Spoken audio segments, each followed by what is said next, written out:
టీవీలో ఫ్లాష్, వివేకానంద రెడ్డి గుండెపోటుతో చనిపోయాడు.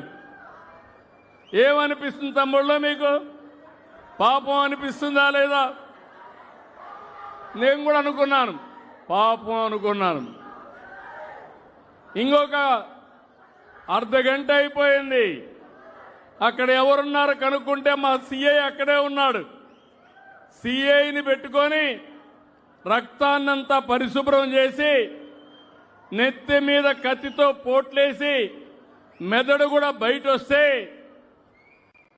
వీళ్ళ బంధువే వీళ్ళ మామను పిలిపించి వాళ్ళ హాస్పిటల్లో సిబ్బందిని తీసుకొచ్చి కుట్లేసి బాక్స్లో పెట్టి అంత్యక్రియలు చేయాలని ప్రయత్నం చేశారు.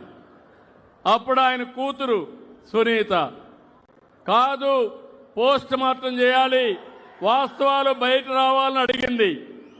పోస్ట్ మార్టానికి వెళ్తే భయంకరమైన సత్యం బయట వచ్చింది. ఇది గుండెపోటు కాదు, గొడ్డలి వేటు.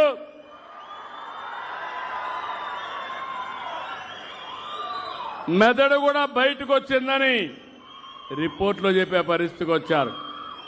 సాయంత్రం అయింది, డ్రామా మారింది. ప్లేటు ఫిరాయించారు. మా నాన్నను చంపేశారు. ఇప్పుడు ఒకే ఒక దిక్కు మా చిన్నాన్న, ఆయన కూడా చంపేశారని ప్లేటు ఫిరాయించాడు. తెల్లవారింది, పేపర్ వచ్చింది, నారాసుర రక్త చరిత్రని నా చేతిలో కత్తి పెట్టి ఒక ముఖ్యమంత్రి పైనే అపవాదు వేశారు. ఏం జమ్మల్లో జ్ఞాపకం ఉందా లేదా? కోర్టుకు పోయి ఎవరు మాట్లాడకూడదని ఒక ఆర్డర్ కూడా తీసుకొచ్చారు. దానివల్ల ఎలక్షన్లో సానుభూతి కూడా వచ్చింది. మీరు కూడా అనుకున్నారు పాపం అని.